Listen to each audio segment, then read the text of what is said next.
IT বাড়ির পক্ষ থেকে ওয়ার্ডপ্রেস টিউটোরিয়ালের আজকের পর্বে আপনাদের সবাইকে স্বাগত জানাচ্ছি। গত পর্বে আমরা সিঙ্গেল ডট পিএইচপি সম্পর্কে জেনেছি। তো আজকের পর্বে আমাদের বিষয় হচ্ছে পেজ ডট পিএইচপি। নামটা শুনেই হয়তো অনেকে বুঝে গেছেন এই পর্বে আমরা কি বলতে যাচ্ছি। বিষয়টা হচ্ছে গত পর্বে আমরা দেখেছিলাম যে একটা সিঙ্গেল পোস্ট যখন ওপেন হয় তখন যে টেমপ্লেটটা নিয়ে ওপেন হয় সেই টেমপ্লেটটাই হচ্ছে মূলত সিঙ্গেল ডট পিএইচপি। আমরা সিঙ্গেল ডট পিএইচপি এর মধ্যে ঠিক যেভাবে সাজাবো আমাদের সিঙ্গেল পোস্ট যখন ওপেন হবে ঠিক সেভাবেই ওপেন হবে। তো ঠিক একইভাবে এই সিঙ্গেল ডট পিএইচপি এর মতো যখন কোনো পেজ আমরা ওপেন করতে চাই সেই পেজটা কি টেমপ্লেট দিয়ে ওপেন হবে সেইটা আবার কন্ট্রোল করে হচ্ছে page dot PHP. Just like single dot PHP যেমন সিঙ্গেল পোস্ট কন্ট্রোল করে, পেজ ডট পিএইচপি কন্ট্রোল করে সিঙ্গেল পেজ। যেমন এই মুহূর্তে আমাদের এই ওয়েবসাইটটিতে কোনো পেজ ডট পিএইচপি ফাইল তৈরি করা নাই। তো যেহেতু পেজ ডট পিএইচপি তৈরি করা নেই, তো বলুন তো এই মুহূর্তে আমাদের ওয়েবসাইটে এই সিঙ্গেল পেজ যখন ওপেন হবে তখন এই টেমপ্লেটটা কে কন্ট্রোল করবে? যেহেতু এখনো পর্যন্ত কোনো পেজ ডট পিএইচপি কন্ট্রোল আমাদের ওয়েবসাইটে নেই, সো এই জন্য এখনো পর্যন্ত আমাদের এই ওয়েবসাইটটির যে কোনো পেজ, নট পোস্ট, আমি কিন্তু পোস্টের কথা বলছি না, আমি বলতেছি পেজের কথা, যে কোনো পেজ ইন্ডেক্স ডট পিএইচপি থেকে কন্ট্রোল হবে। এবং ওয়ার্ডপ্রেসের রুলসই হচ্ছে এইটা, যতক্ষণ না পর্যন্ত আপনি কারোর জন্য ডিফল্ট কিছু, আপনি কাস্টম কিছু না সেট করে দিবেন ততক্ষণ পর্যন্ত সেটা কন্ট্রোল হবে ইন্ডেক্স ডট পিএইচপি দিয়ে। তো দেখুন স্যাম্পল পেজ, যে কোনো পেজে এই যে ইন্ডেক্স ডট পিএইচপি তে এই লেখাটা ছিল, সো এটা কিন্তু চলে আসছে। তো আমরা কিন্তু চাই না এটা চলে আসুক, আমরা চাই যে পেজেও এটা থাকবে না বা আমাদের মতো কাস্টম কিছু একটা থাকবে। সো তার জন্য আমরা কি করব, ঠিক সিঙ্গেল ডট পিএইচপি এর মতো আমরা ইন্ডেক্সকে কপি করব, ইন্ডেক্সকে কপি করে আমরা সেটাকে পেজ ডট পিএইচপি দিব। এবং পেজ ডট পিএইচপি দিয়ে আমরা এটাকে নোটপ্যাড প্লাস প্লাস দিয়ে ওপেন করে আমরা চাচ্ছি না যে পেজে এই নিচের এই অংশটা থাকুক, বিফোর ফুটার উইজেটটা থাকুক। সো আমরা এটাকে ডিলিট করে দিব। ডিলিট করে আমরা সেভ করব। সেভ করে এবার যদি আমরা আমাদের কোনো সিঙ্গেল কোনো পেজকে যদি আমরা রিফ্রেশ করি, আমরা দেখব নিচের যে ফুটার অংশটা ছিল, মানে ফুটারের টপ যে অংশটা ছিল সেই অংশটা এখানে নাই। আমরা যদি চাই পেজে আমরা এই সাইড বারকে রাখবো না, সেক্ষেত্রে কি করতে পারি, সিম্পলি আমরা পেজ থেকে সাইড বারকে ডিলিট করে দিতে পারি। দিয়ে যদি আমরা রিফ্রেশ করি আপনারা দেখবেন পেজে কোনো সাইড বার নাই। কিন্তু হোম পেজে যান, হোম পেজে দেখবেন সবই আছে, যেহেতু হোম পেজটা কন্ট্রোল হচ্ছে ইন্ডেক্স থেকে। এবং আপনি যদি কোনো স্যাম্পল পোস্ট ওপেন করেন দেখবেন পোস্টে ঠিকই সাইড বার আছে, কারণ পোস্ট কন্ট্রোল হচ্ছে সিঙ্গেল ডট পিএইচপি থেকে। আর যদি কোনো পেজ ওপেন করেন দেখবেন সেই পেজে সাইড বারও নাই, নিচে এটাও নাই। তো আমরা চাচ্ছি বাই ডিফল্ট আমাদের পেজে সাইড বার থাকুক। তো পরবর্তীতে আমাদের যদি প্রয়োজন হয় আমরা সাইড বার রিমুভ করার আমরা পরবর্তীতে সেটা দেখব। তো আজকের পর্ব মূলত এই পর্যন্তই। তো যারা সিঙ্গেল ডট পিএইচপি বুঝেছেন তাদের জন্য page dot PHP no factor, একদম সেম সিস্টেম, বাসায় প্র্যাকটিস করে ফেলেন। এবং আগামী পর্বে আমরা দেখব আরো কিছু interesting thing page dot PHP নিয়ে। ভালো থাকবেন সবাই, আগামী পর্বের আমন্ত্রণ রইল। আল্লাহ হাফেজ। আইটি বাড়ির পক্ষ থেকে ওয়ার্ডপ্রেস টিউটোরিয়ালের আজকের পর্বে আপনাদের সবাইকে স্বাগত জানাচ্ছি। গত পর্বে আমরা পেজ ডট পিএইচপি এর ব্যবহার দেখেছি, আজকের পর্বে আমরা দেখব ইন্ডিভিজুয়াল পেজ টেমপ্লেট আপনি কিভাবে তৈরি করতে পারেন। তো পেজ ডট পিএইচপি পর্বে আমরা দেখেছি যে পেজ ডট পিএইচপি দিয়ে ইন জেনারেলি আমাদের ওয়েবসাইটে যত পেজ আছে সবগুলোর লেআউট বা সবগুলোর টেমপ্লেট কন্ট্রোল করা হয়। তো এখন কোশ্চেন হচ্ছে, আমরা যদি কোনো স্পেসিফিক কোনো পেজের বা ইন্ডিভিজুয়াল কোনো পেজের জন্য আমরা আলাদা লেআউট দিতে চাই, যে ইন জেনারেল সব পেজে সেম লেআউট থাকবে পেজ ডট পিএইচপি থেকে, কিন্তু নির্দিষ্ট কোনো একটা পেজে আমরা চাচ্ছি একটু আলাদা লেআউট ব্যবহার করতে। তো সেটা কিভাবে করা হয় এটাই মূলত আমরা আজকের পর্বে দেখব। তো এখানে আপনাদেরকে শুরুতেই বলে রাখছি, অনেকের মধ্যে কনফিউশনের সৃষ্টি হবে যে আজকের পর্বে আমরা শিখতে যাচ্ছি কিভাবে কোনো একটা ইন্ডিভিজুয়াল পেজের আলাদা টেমপ্লেট তৈরি করতে হয়। তো আপনাদের মনে কোশ্চেন আসতে পারে যে যেহেতু আমরা পেজ ডট পিএইচপি তে এটা দেখাচ্ছি ইন্ডিভিজুয়াল পেজের আলাদা টেমপ্লেট আলাদা ডিজাইন, তো ইন্ডিভিজুয়াল কোনো পোস্টের জন্য আমরা আলাদা ডিজাইন কেন দেখালাম না? কারণ সিঙ্গেল ডট পিএইচপি তে আপনারা দেখেছেন আমরা সিঙ্গেল ডট পিএইচপি দিয়ে যাবতীয় পোস্টগুলো সব পোস্টের আমরা লেআউট দেখিয়ে দিয়েছি। তো ইন জেনারেলি যখন আমরা পোস্ট পড়ি, পোস্ট হচ্ছে একটি ওয়েবসাইটের কন্টিনিউয়াসলি নতুন নতুন পোস্ট আসবে এবং একটার নিচে একটা পোস্ট চলে যাবে, এইভাবে ভিজিটররা প্রতিদিন প্রতিনিয়ত এই পোস্টগুলো পড়বে। তো এখন কোশ্চেন হচ্ছে, এক একটা পোস্ট যদি এক এক রকম লেআউটের হয় এটা কিন্তু দেখতে খুবই একটা মানে বাজে ব্যাপার। কারণ হচ্ছে পোস্টগুলো হচ্ছে একটি ওয়েবসাইটের নিয়মিত আপডেট, নিয়মিত বিভিন্ন বিষয় লেখা। এই লেখাগুলো সব সময় একটা নির্দিষ্ট ক্যাটাগরিতে একটা নির্দিষ্ট ডিজাইনে যদি থাকে তাহলে সেটা দেখতে ভালো লাগে। কিন্তু পেজের বিষয়টা কিন্তু টোটালি ডিফারেন্ট। কারণ পেজ হচ্ছে একটা ওয়েবসাইটের বিভিন্ন টাইপের পেজ থাকতে পারে।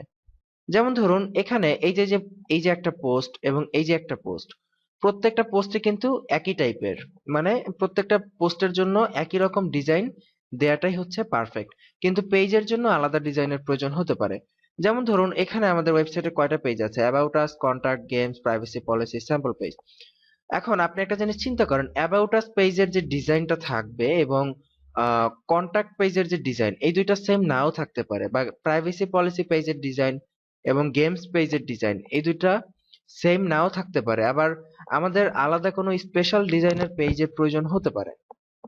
তো এই জন্যই মূলত আমরা আজকে শিখবো যে কিভাবে কোনো ইন্ডিভিজুয়াল পেজের জন্য আমরা আলাদা টেমপ্লেট দিতে পারি। তো ইন জেনারেল যেহেতু পোস্টের জন্য আলাদা টেমপ্লেটের প্রয়োজন হয় না, বা দেয়াটা অ্যাকচুয়ালি আমি মনে করি খুব বেশি প্রয়োজন নেই, সো এই জন্য আমরা সিঙ্গেল ডট পিএইচপি এর জন্য আলাদা কোনো কিছু এখানে দেখানোর প্রয়োজন নেই। আমরা পেজ ডট পিএইচপি এর জন্য আলাদা অপশনগুলো দেখব। আশা করি সবাই আমি যা কিছু এতক্ষণ বললাম আপনারা সবাই সেটা বুঝতে পেরেছেন। তো যাই হোক, চলুন আমরা কাজে চলে যাই। আমাদের টার্গেট হচ্ছে অ্যাবাউট আস, শুধুমাত্র অ্যাবাউট আস যে পেজটা রয়েছে এই পেজটার জন্য আমরা আলাদা একটি টেমপ্লেট ক্রিয়েট করব, যেখানে এই ডান পাশের যে সাইড বার অপশনটি রয়েছে এই সাইড বারটি থাকবে না, শুধুমাত্র অ্যাবাউট আস পেজটার জন্য, not for other pages. So এটা যদি আমরা করতে যাই, এটা আমরা বেশ কয়েকটা ওয়েতে করতে পারি। আজকের পর্বে আমরা দুইটা ওয়ে শিখবো, একটা হচ্ছে আইডি ব্যবহার করে, আরেকটা হচ্ছে স্ল্যাগ ব্যবহার করে। দেখুন এই যে পোস্টটা যখন আমরা অ্যাবাউট আস পেজটা ওপেন করেছি, ওপরে একটা ছোট্ট করে আমাদের যে মেইন ওয়েবসাইট, মেইন যে আমাদের রুট ডোমেইন, এই ক্ষেত্রে local host slash learning WP, এর শেষে এই পেজের স্ল্যাগ মানে ইউআরএল, সেটা হচ্ছে অ্যাবাউট আস। এই স্ল্যাগটা ব্যবহার করে আমরা এই টেমপ্লেটটার জন্য আলাদা ডিজাইন দিতে পারি, অথবা এই এই পেজের একটা আইডি আছে, সেই আইডি ব্যবহার করে আমরা আমরা এখানে কাজটা করতে পারি। তো এখন কোশ্চেন হচ্ছে, এই পেজটার আইডি নাম্বার তো এখানে দেখাচ্ছে না, সো আমি এইটার আইডি নাম্বার কোথায় পাবো?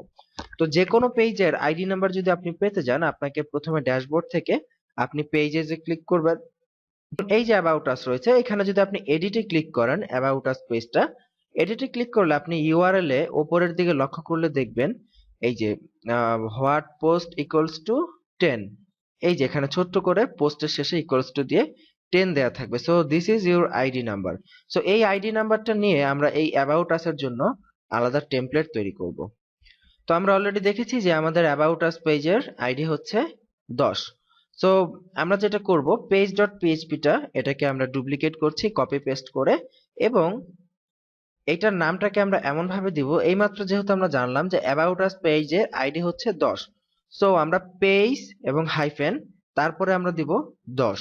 যেহেতু আমরা চাচ্ছি একটা নির্দিষ্ট টেমপ্লেট থাকবে, 10 আইডি আছে ওই পেজটার, তো আমরা এটা দিয়ে দিচ্ছি। এবং এটাকে এখন যদি আমরা edit with notepad plus plus করে আমরা যদি এটাকে এডিট করি, এবং আমরা চাচ্ছি যে এই পেজটার জন্য আমরা কোনো সাইড বার রাখবো না, সো এখান থেকে আমরা সাইড বারটাকে যদি ডিলিট করে দেই, ডিলিট করে যদি সেভ করি, সেভ করে এবার যদি আমরা পেজটা রিফ্রেশ করি,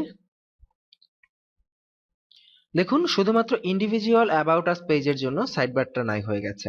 আমরা যদি অন্য কোনো পেজে যাই, যেমন গেমস পেজে যাই, দেখবেন সাইড বার আছে, বা স্যাম্পল পেজ বা অন্যান্য যে কোনো পেজে গেলে দেখবো আমাদের এই সাইড বারটি রয়েছে। শুধুমাত্র অ্যাবাউট আস এই ইন্ডিভিজুয়াল পেজের জন্য সাইড বারটি নেই। তো আমরা এই কাজটি আইডি নাম্বার খুঁজে না বের করে আমরা যদি এই যে আমাদের যে ইউআরএল যে স্ল্যাগ আমাদের পেজের, এই স্ল্যাগটা দিয়েও আমরা এই কাজটা করতে পারি। এটা করার জন্য আমরা সিম্পলি এই স্ল্যাগটাকে কপি করব, আমরা যে পেজের জন্য চাই এই স্ল্যাগটাকে আমরা এডিট করব। ধরেন আমরা অ্যাবাউট আজ তো আইডি দিয়ে করেছি, আমরা আরেকটা পেজ নেই, স্যাম্পল পেজ।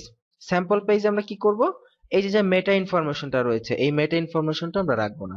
তো সেই ক্ষেত্রে আমরা এটাকে আইডি দিয়েও করতে পারি, আমরা আইডির পরিবর্তে এটাকে স্ল্যাগ দিয়ে করব। তো স্ল্যাগ দিয়ে দেখি, আমরা সিম্পলি এই স্যাম্পল পেজ স্ল্যাগটাকে এখান থেকে কপি করে নিচ্ছি। কপি করে আমরা জাস্ট পেজ ডট পিএইচপিটাকে ডুপ্লিকেট করছি, ডুপ্লিকেট করে আমরা সিম্পলি এখানে পেজ হাইফেন দেন আমাদের এই স্যাম্পল পেজ এইটা এখানে দিয়ে দিব।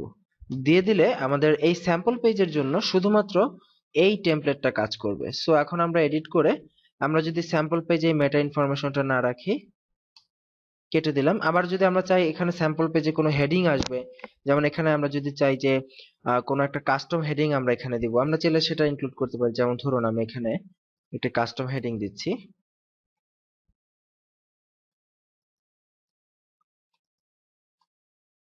দিয়ে সেভ করলাম। এবার যদি আমরা আমাদের পেজটাকে রিফ্রেশ করি, আমরা দেখব স্যাম্পল পেজের মধ্যে এই যে আমরা যে মেটা ইনফরমেশনটা ডিলিট করে দিয়েছিলাম সেটা নাই, এবং এখানে এই যে আমরা কাস্টম হেডিং দিয়েছিলাম সেই হেডিংটা এখানে চলে এসেছে। তার মানে আমরা কোনো ইন্ডিভিজুয়াল কোনো নির্দিষ্ট কোনো পেজকে আলাদা টেমপ্লেট বা আলাদা কোনো ডিজাইন দেওয়ার জন্য আমরা সেই পেজটাকে দুইভাবে আমরা টার্গেট করতে পারি। সেই পেজের আইডি দিয়ে আমরা টার্গেট করতে পারি, অথবা সেই পেজের স্ল্যাগ নেম দিয়ে আমরা টার্গেট করতে পারি। তো এই হচ্ছে আজকের টিউটোরিয়াল। তার মানে আপনি দেখতে পাচ্ছেন ওয়ার্ডপ্রেসের যে পাওয়ারফুল ফিচারগুলা, যেগুলো আমরা খুব ইজিলি কত চমৎকারভাবে কন্ট্রোল করতে পারছি, এগুলাই মূলত আমরা আস্তে আস্তে শিখতেছি যে actually how much powerful WordPress is, যে ওয়ার্ডপ্রেস দিয়ে আমরা কত সহজভাবে কত চমৎকার কাজগুলো আমরা ইজিলি করতে পারতেছি। হোপ আপনারা সবাই বুঝতে পেরেছেন। অবশ্যই আপনারা আপনাদের পেজে এই ব্যবহারগুলো করুন। আগামী পর্বের আমন্ত্রণ রইল। আজকের পর্ব এখানে বিদায় নিচ্ছি। ভালো থাকবেন। আইটি বাড়ির পক্ষ থেকে ওয়ার্ডপ্রেস টিউটোরিয়ালের আজকের পর্বে আপনাদের সবাইকে স্বাগত জানাচ্ছি। আজকের পর্বে আমরা শিখব কাস্টম পেজ টেমপ্লেট কিভাবে তৈরি করতে হয়। গত পর্বে আমরা দেখেছি আমরা অ্যাবাউট আস পেজের জন্য আলাদা টেমপ্লেট এবং ইন্ডিভিজুয়াল পেজের জন্য আমরা আলাদা টেমপ্লেট তৈরি করতে পেরেছি। তো আমরা ব্যাকএন্ড থেকে বেশ কিছু নতুন পেজ এখানে যোগ করেছি আজকের পর্বটি বোঝানোর সুবিধার্থে। তো এখন কোশ্চেন হচ্ছে, এই যে আমরা ইন্ডিভিজুয়াল এক একটা পেজের জন্য আলাদা আলাদা টেমপ্লেট তৈরি করতেছি, তো এখন আমাদের ওয়েবসাইটে যদি 10টা পেজ থাকে বা যদি 20টা পেজ থাকে, তাহলে আমাদের যদি সেই 20টা পেজের মধ্যে আমাদের 10টা পেজের 10 রকম টেমপ্লেট তৈরি করা লাগে, তাহলে বিষয়টা কিন্তু অনেকটা সময় সাপেক্ষ এবং অনেকটাই ঝামেলার। তো ধরেন আমরা এমন চাচ্ছি যে আমাদের এমন একটা নির্দিষ্ট টেমপ্লেট থাকবে, যেই টেমপ্লেটটার কোনো সাইড বার থাকবে না, এবং বাম পাশের যে এলিমেন্টটা রয়েছে সেই এলিমেন্টটা ফুল উইডথ জুড়ে থাকবে।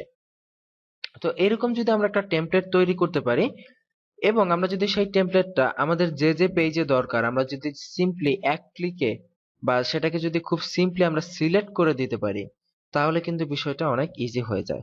আমি আবারও রিপিট করতেছি, আমাদের যদি এমন কোনো অপশন থাকে, আমরা এমন একটা নির্দিষ্ট টেমপ্লেট তৈরি করব, এক বা একাধিক যে কোনো নির্দিষ্ট টেমপ্লেট তৈরি করব, এবং ধরেন আমরা এখানে একটা টেমপ্লেট তৈরি করব যেটার কোনো সাইড বার থাকবে না, এবং এই বাম পাশের কন্টেন্টটা ফুল উইডথ জুড়ে থাকবে, কোনো এতটুকু অংশ জুড়ে না থাকে, একদম ফুল স্ক্রিন জুড়ে থাকবে। তো এরকম যদি হয় ফুল উইডথ যুক্ত যদি আমাদের কন্টেন্ট, এরকম একটা টেমপ্লেট যদি আমরা তৈরি করে রাখি, এবং ভবিষ্যতে আমরা যখন কোনো পেজ চাচ্ছি যে এই পেজটা এইরকম ডিজাইনের হোক, তখন আমরা শুধুমাত্র সেই নির্দিষ্ট টেমপ্লেটটা সিলেক্ট করে দিব। আমাদের বারবার এরকম একটা পেজের আইডি নাম্বার এবং এক একটা পেজের স্ল্যাগ নাম্বার এগুলা দিয়ে দিয়ে বারবার সেট আপ করার প্রয়োজন নেই। আমরা একবারেই টেমপ্লেট গুলোকে সেট আপ করে রাখতে পারি। তো সেই কাজটা করার জন্য আমাদেরকে এখানে নতুন একটি টেমপ্লেট তৈরি করতে হবে, পেজের মতোই টেমপ্লেট। আমরা আমাদের এই টেমপ্লেটের যে কোনো নাম দিতে পারি। তো সেটা আমরা করতেছি, ধরুন এই যে page.php, এটাকে ডুপ্লিকেট করতেছি। ডুপ্লিকেট করে আমরা এখানে এই পিএইচপি ফাইলটার যে কোনো একটা নাম দেই। যেমন ধরুন আমি চাচ্ছি যে একটা টেমপ্লেট আমরা তৈরি করব যেটার সাইড বার থাকবে না এবং বাম পাশের কন্টেন্টটা ফুল উইডথ জুড়ে থাকবে। তো এই ক্ষেত্রে আমরা এটার নাম দিতে পারি ফুল উইডথ টেমপ্লেট। আমরা আমাদের ইচ্ছা মতো যে কোনো একটা নাম এখানে দিলাম। তো এখন এটাকে আমরা এডিট করব। সো যেহেতু এটা আমরা page.php থেকে এডিট করেছি, কপি করেছি, সো page.php তে যা যা রয়েছে এখানেও ঠিক এক্স্যাক্টলি তাই তাই রয়েছে। তো এখন এই পেজটাকে, এই টেমপ্লেটটাকে আমরা যদি অ্যাক্টিভ করাতে চাই, আমাদেরকে এই টেমপ্লেটের একটি নাম দিতে হবে। তো আমরা এখানে গেট হেডার এটাকে এভাবে নিচে নামে এখানেও একটা নাম দিয়ে দিতে পারি, অথবা আমরা চাইলে আলাদা পিএইচপি ফাইল ক্রিয়েট করেও আমাদের এটার এখানে নাম দিয়ে দিতে পারি। তো আমি এখানে সিম্পলি এটার আমাদের একটা নেম দিব। আমরা এখানে টেমপ্লেট নেম আমাদের ইচ্ছা মতো একটা নাম দিব, যেমন যেহেতু এটা আমরা চাচ্ছি যে এটা ফুল উইডের একটি টেমপ্লেট হবে, সো আমরা এখানে সিম্পলি এটার নাম দিচ্ছি ফুল উইড টেমপ্লেট।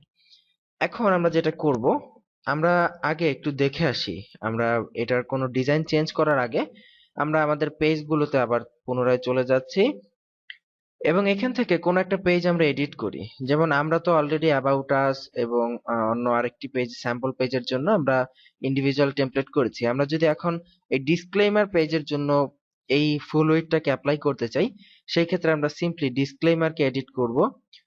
তো ডিসক্লেইমারকে এডিট করলে আপনি দেখবেন এইখানে নতুন একটি অপশন এখানে যোগ হয়েছে, টেমপ্লেট নামে। পেজ অ্যাট্রিবিউট সেকশনে টেমপ্লেট নামে নতুন একটি অপশন যোগ হয়েছে, এবং এখান থেকে বাই ডিফল্ট টেমপ্লেটটি সিলেক্ট করা রয়েছে। এখান থেকে আমরা যদি ড্রপ ডাউনে ক্লিক করি, আমরা দেখব এইমাত্র আমরা যে ফুল উইডথ টেমপ্লেটটি ক্রিয়েট করলাম এখানে এটি শো করতেছে।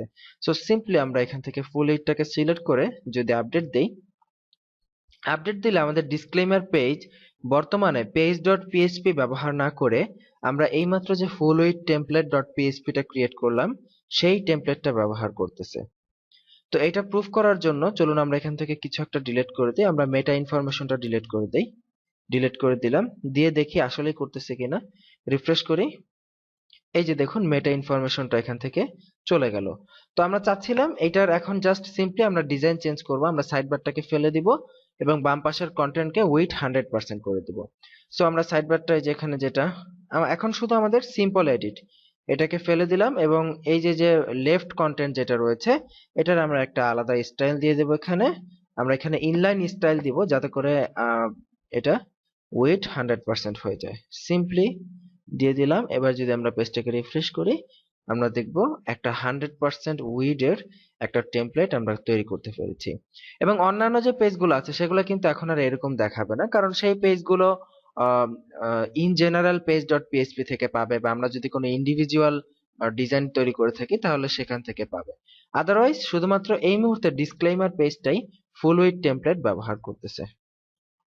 এখন আমরা দেখুন কত সিম্পল। এখন এখানে আমরা একটি নতুন প্রোডাক্ট নতুন পেজ তৈরি করেছি আওয়ার প্রোডাক্ট নামে, আওয়ার সার্ভিস নামে। এখন আমরা যদি চাই আওয়ার প্রোডাক্ট যে পেজটা রয়েছে সেই পেজটাকে আমরা এই টেমপ্লেট দিব, তাহলে দেখুন আমরা সিম্পলি এখান থেকে পেজেসে চলে যাব এবং পেজেস থেকে আমরা আওয়ার প্রোডাক্ট নামে যে পেজটা রয়েছে সেটাকে আমরা এখান থেকে এডিট করব। এডিট করে জাস্ট সিম্পলি পেজ টেমপ্লেট থেকে আমাদের টেমপ্লেটটা এখান থেকে পাইয়ে দিব এবং আপডেটে ক্লিক করব। আপডেটে ক্লিক করে এবার যদি আমরা আমাদের আওয়ার প্রোডাক্ট পেজটা রিফ্রেশ করি আপনারা দেখবেন এই পেজটাও ঠিক একই রকম হয়ে গেছে। এবং এখানে যদি আপনি কোনো কাস্টমাইজ এডিট করতে চান, কোনো ডিজাইন স্টাইল শিট এডিট করতে চান, দ্যাটস আপন ইউ, আপনি সেটা আপনার মতো করে এডিট করে নিতে পারেন। আমরা এখানে বেসিক বিষয়গুলো যা যা প্রয়োজন আমরা আপনাদেরকে দেখিয়ে দিচ্ছি। সো দেখুন কত চমৎকার যে আপনি চাইলে এরকম 5টা 10টা বিভিন্ন লেআউটের বিভিন্ন ডিজাইনের পেজ আপনি এখানে তৈরি করে রাখতে পারবেন এবং পরবর্তীতে আপনার যে পেজে যে স্টাইল দেওয়ার প্রয়োজন, যে টেমপ্লেট দেওয়ার প্রয়োজন সেই টেমপ্লেটটি আপনি আপনার পেজে ইজিলি অ্যাপ্লাই করতে পারবেন। সো আশা করি আপনারা সবাই বুঝে গেছেন এইভাবে আপনারা কাস্টম লেআউটের পেজ টেমপ্লেট তৈরি করতে পারেন এবং সেটার বিভিন্ন নাম দিতে পারেন। নাম দিয়ে পরবর্তীতে আপনার সেই ডিজাইনের কোনো কন্টেন্ট যদি প্রয়োজন পড়ে আপনি সেটাকে তার মতো করে এডিট করতে পারেন। সো এই ছিল আজকের